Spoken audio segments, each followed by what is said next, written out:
Class 10 chapter number 1 real number exercise 1.1 question number 6 explain why 7 multiply 11 multiply 13 plus 13 and 7 multiply 6 multiply 5 multiply 4 multiply 3 multiply 2 multiply 1 plus में 5 are composite number.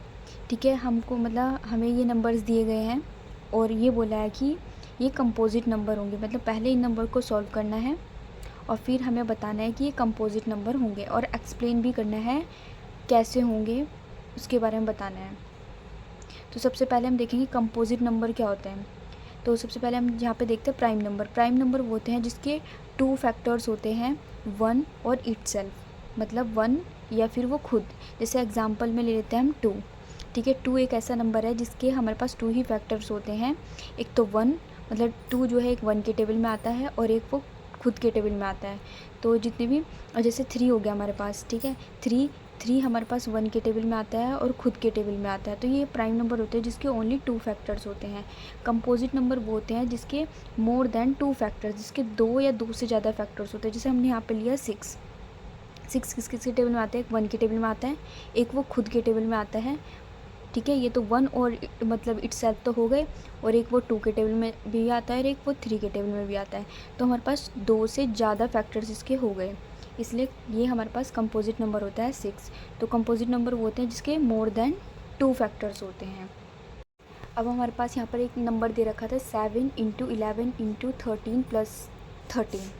ठीक है, तो हम common इसमें से क्या लेंगे, 13 ही लेंगे, क्योंकि जो नंबर यहाँ पे होता है ना, यहाँ पर वही नंबर हम कॉमन लेते हैं। तो हमारे पास ये प्लस साइन है, ये एक अलग नंबर हो गया और ये पूरा का पूरा अलग हो गया। ठीक है, तो हमने क्या किया, यहाँ से हमने 13 कॉमन लिया सब में से। उसके बाद 13 हमने कॉमन ले लिया, तो देन यहाँ पर 7 बचा इंटू 11, और 13 तो हमने यहाँ से कॉमन ले लिया बाहर, तो इसलिए इंटू 1 करेंगे। फिर प्लस में ये 13 बाहर आ गया तो यहाँ पर 1 आ जाएगा, ब्रैकेट क्लोज हो जाएगा। फिर हम 13 हमारे पास बाहर है। सबसे पहले हमने क्या करते हैं, बोर्ड मास फॉर्मूला, बोर्ड मास सबसे पहले हम क्या करते हैं ब्रैकेट में। ठीक है, सबसे पहले हम क्या करते हैं, मल्टीप्लाई करते हैं ऑफ। ठीक है, तो 7 × 11 कितना होता है हमारे पास, 77 × 1 प्लस में 1, ये एज इट इज़ चलेगा भी। 77 × 1 कितना होता है, 77 प्लस में 1, 77 प्लस में 1 78, और अभी 13 ऐसे ही चल रहा है।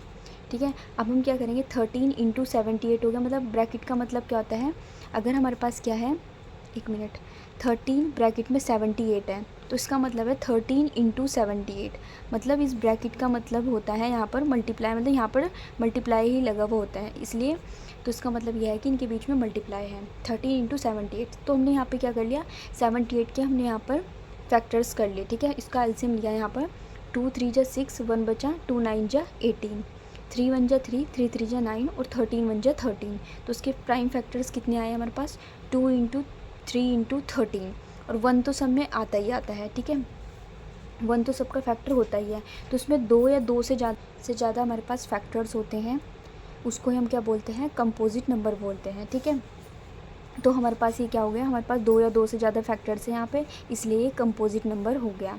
फिर अब सेकंड हमारे पास है 7 × 6 × 5 × 4 × 3 × 2 × 1 प्लस में 5। तो यहाँ पर जो 5 है, यहाँ पर भी हम 5 ही कॉमन लेंगे, तो हमने यहाँ पर 5 कॉमन लिया। फिर यहाँ पे क्या बचा, 7 × 6 × 5 हमने बाहर ले लिया, तो इसलिए 1 आ गया। 4 × 3 × 2 × 1, फिर प्लस और 5 हमने बाहर ले लिया, इसलिए हमारे पास यहाँ पर 1 आ गया। ठीक है, 5 लिया। अब हमने क्या किया, 7 × 6, और हमने 1 लिखो ना लिखो इससे कोई फ़र्क नहीं पड़ता, तो हमने ऐसे कर दिया, 4 3 जो 12, 12 2 जो कितने होता है 24। तो 1 की मल्टीप्लाई तो होती है, वो तो नॉर्मल लिखे ना लिखे उससे कोई फ़र्क नहीं पड़ता, +1 लिख दिया हमने। ठीक है, 5, अभी हमने 7 6 जो होते हैं 42 × 24 कर दिया, प्लस में 1 कर दिया। 42 की मल्टीप्लाई हमने 24 से की, तो हमारे पास 1008 आया, प्लस में 1, 1008 में 1 ऐड करेंगे तो 1009 आएगा। जो 1009 है वो एक प्राइम नंबर है। ठीक है, अब हम करके देखते हैं, अगर इन दोनों की हमने मल्टीप्लाई करी, तो हमारे पास ये नंबर आता है 5045। तो अगर हमने इसके फैक्टर्स यहाँ पर लिए, तो 5 1 जा 5, 0, ज़ीरो एक और लगाएंगे क्योंकि हम दो नंबर एक साथ ले रहे हैं, तो 5 9 जा 45, फिर 1 1 0 से जाएगा पूरा कंप्लीट। ठीक है, अब इसके फैक्टर्स कितने हुए, 5 इंटू 1009 इंटू 1, तो ये भी 1 तो हमारा सबका फैक्टर होता ही है। तो हमारे पास क्या है, 2 या 2 से ज़्यादा फैक्टर्स हो रहे हैं। ठीक है, 1 2 से ज़्यादा हो रहे हैं। ठीक है, तो 1 तो ये तो होता ही है और ये तो है ही इसका फैक्टर, और साथ साथ 5 भी है, तो मतलब 2 से ज़्यादा फैक्टर्स हो रहे हैं, इसलिए ये कंपोजिट नंबर होगा। तो because both this number have more than 2 factors, जो एक नंबर ये है और ये है, ठीक है, इनके मोर देन 2 फैक्टर्स, 2 से ज़्यादा फैक्टर्स हो रहे हैं, इसलिए ये क्या हो गए, कंपोजिट नंबर हो गए।